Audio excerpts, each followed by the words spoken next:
Mummy, तुम माथे पर बिंदी सिंदूर क्यों नहीं लगाती? सब लोग लगाते हैं। दादी और बड़ी मम्मी भी तो लगाती हैं। देखो, सबने कैसी सुंदर सुंदर चीज पहनकर तैयार हुई हैं। आप भी पहनो ना, आप ऐसे अच्छी नहीं लग रही हो। 10 साल की आरजू ने अपनी माँ धनिया से कहा। धनिया अब उसे क्या जवाब दे। वह टालती रही और वहीं खड़ी सास और जेठानी को चूड़ी वाले से चूड़ी पहनते हुए देखती रही। धनिया कैसे कहे कि वह विधवा है, और आरजू को क्या मालूम कि विधवा किसे कहते हैं। अभी वह कितनी छोटी थी। उसे मैं कैसे समझाऊं कि जिसका पति मर जाता है वह यह सब चीज पहन नहीं सकती। उन चीजों पर उनका कोई अधिकार नहीं होता। वह औरत ना तो खुलकर हंस सकती है, ना ही त्योहार मना सकती है। ऐसी औरत अपनी ख्वाहिशों की पुड़िया बनाकर मन के संदूक में बंद करके बड़ा सा ताला लगा देती है और चाबी कहीं दूर सागर की गहराइयों में फेंक देती है, जिसका कभी भी पता नहीं चलता। लेकिन वह भी तो इंसान है, उस पर से औरत। कभी उसका भी मन करता होगा कि वह मांग में सिंदूर ना लगाए, पर माथे पर एक छोटी सी बिंदी लगा ही ले। दर्जन भर चूड़ियां ना सही, पर हाथों में 2-2 चूड़ियां ही पहन ले। लेकिन समाज के तानों से कैसे बचेगी? माँ जी धनिया का दर्द समझती थी, लेकिन वह भी समाज के खिलाफ नहीं जा सकती थी। इस पुरुष प्रधान देश में परंपरा और रिवाजों को आगे बढ़ाने का ठेका तो औरतों ने ले रखा है। सारे रिश्ते नाते तो सिर्फ औरतों पे लागू होता है। एक लाली ही थी, धनिया की जेठानी, जिससे धनिया का दुख देखा नहीं जाता था। वह सासू माँ से छिपकर धनिया का साथ देती और कहती, धनिया तू बिंदी लगाया कर, बिना बिंदी के तेरा चेहरा बड़ा सूना लगता है। इस पर धनिया कहती, दीदी काश यह बात सासू माँ मुझसे कहती तो मैं बिंदी जरूर लगाती, लेकिन माँ जी को यह मंजूर नहीं था। माँ जी तो धनिया को रंगीन साड़ी भी पहनने नहीं देती थी। अरे, जिसका आदमी मर गया उसको रंगीन साड़ी कैसे पहनने दूं? ये दुनिया के लोग, समाज के लोग मुझे क्या बोलेंगे? बेटा मर गया है, बहू को रंगीन साड़ी पहना रही है। फिर भी लाली ने अपने माँ जी से बहुत लड़ने झगड़ने के बाद धनिया को रंगीन साड़ी पहनने की इजाजत मिली थी।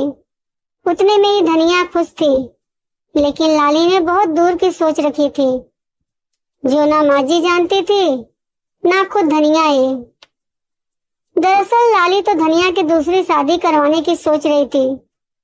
तीज का त्योहार करीब था, उसी के लिए आज चूड़ी वाली माँ जी और लाली को चूड़ी पहनाने आई थी।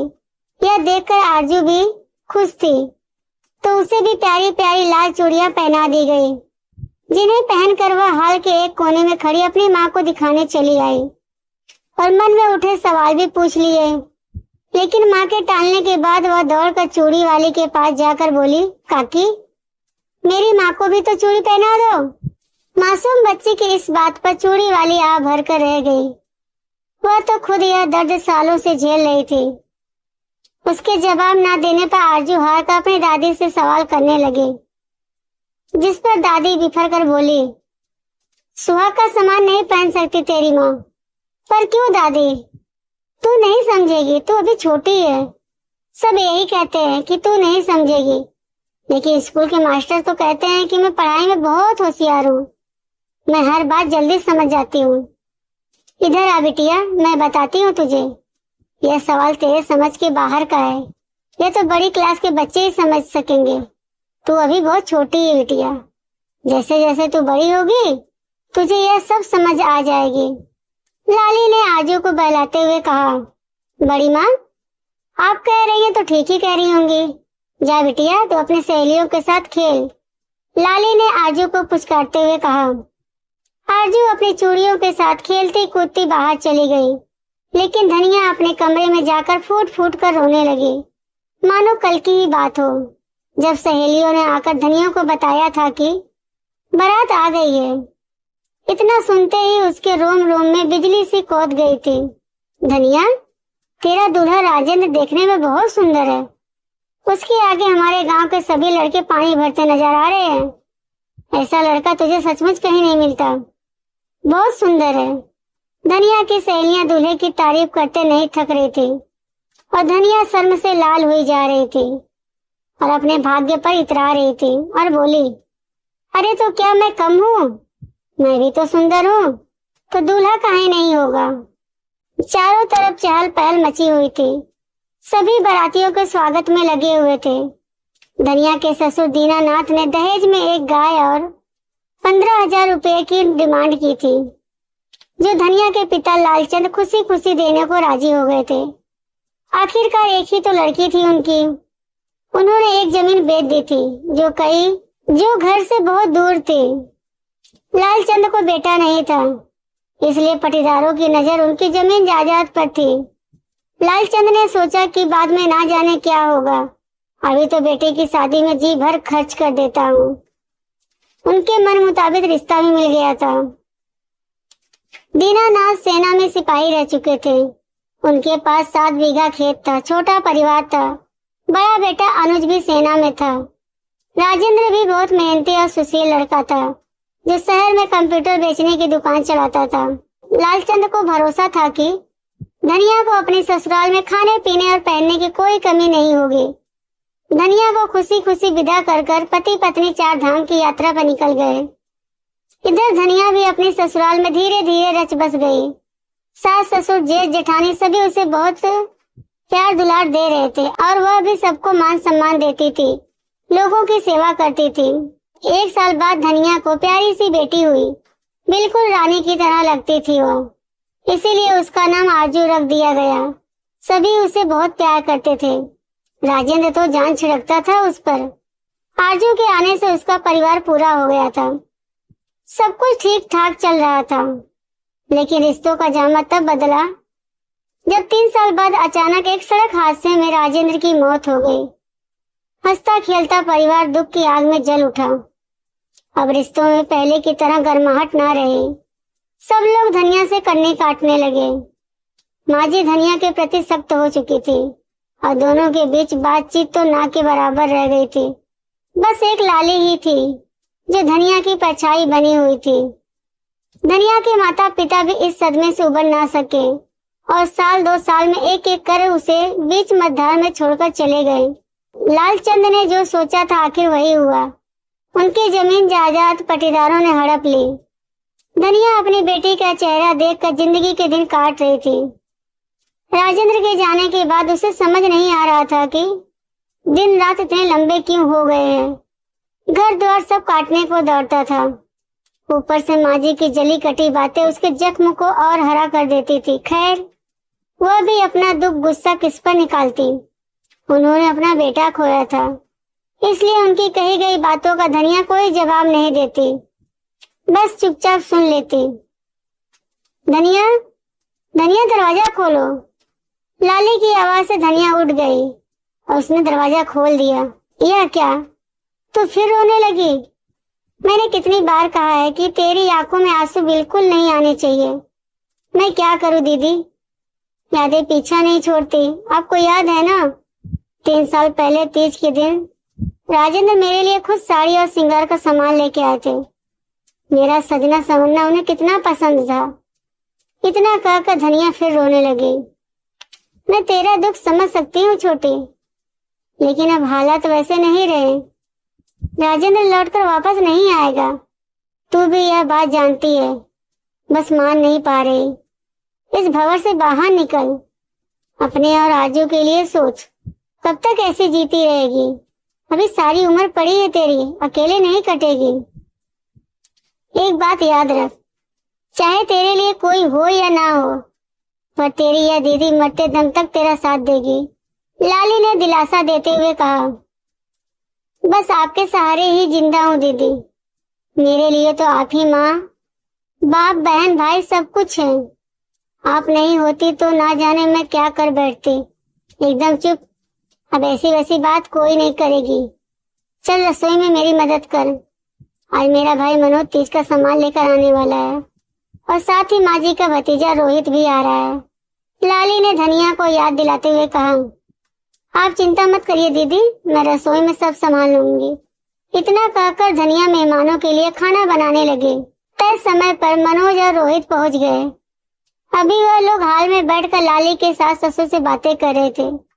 कुछ देर बाद खाना खाने आंगन में पहुंचे।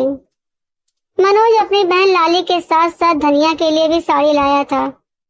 वह उसे भी अपनी बहन से कम नहीं मानता था।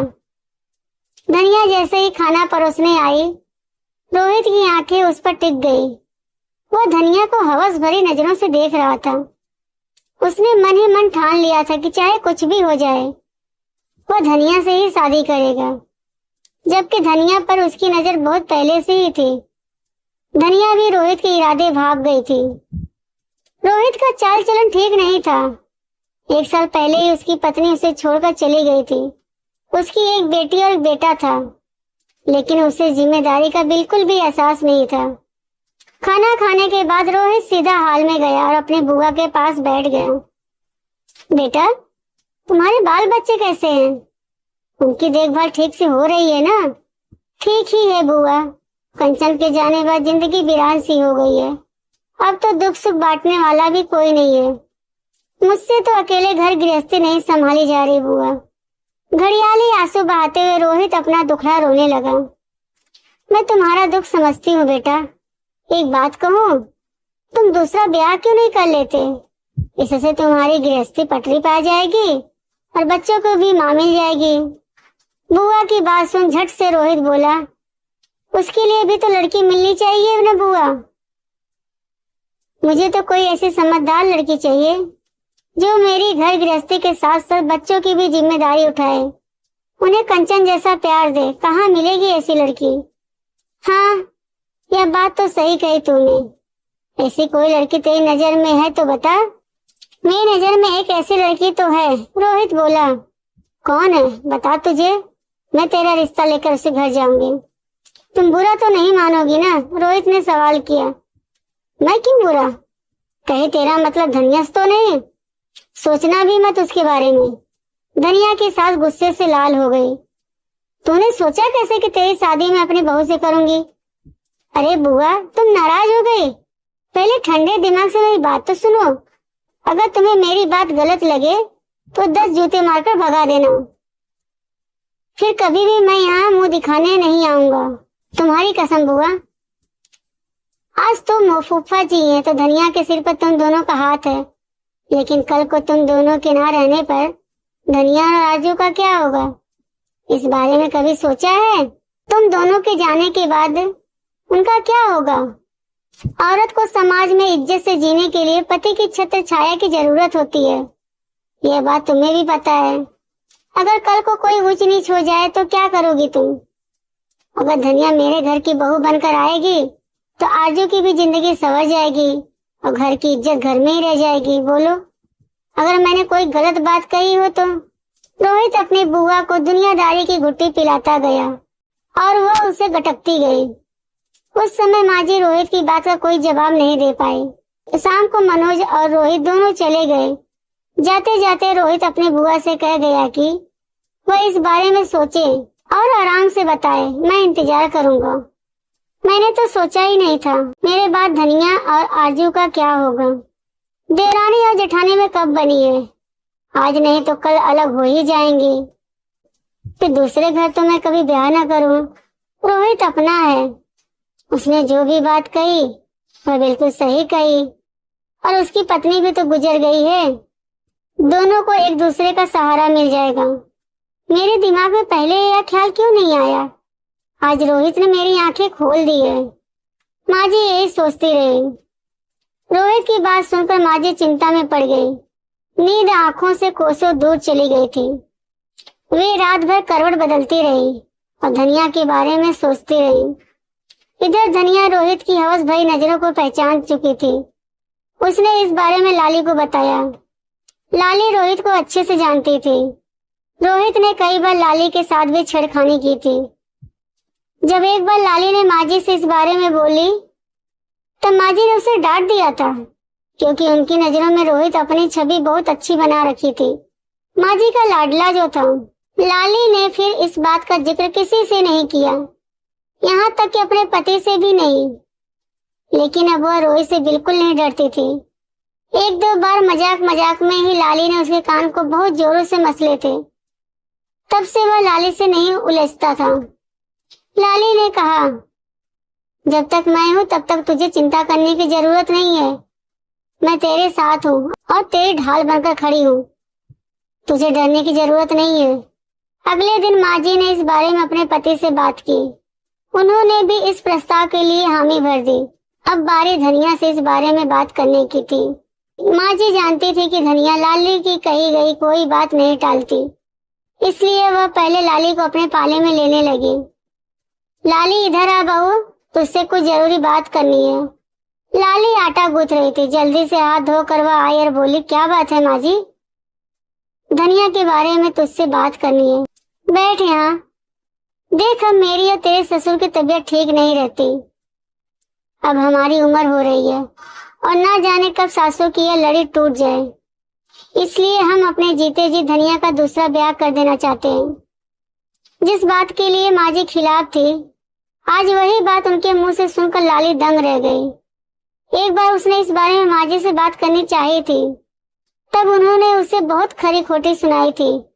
लेकिन अब माँ जी में आए इस बदलाव को देखकर लाली बहुत खुश हुई और कहने लगी, बहुत अच्छे विचार है माँ जी, लेकिन कोई लड़का भी तो मिलना चाहिए ना।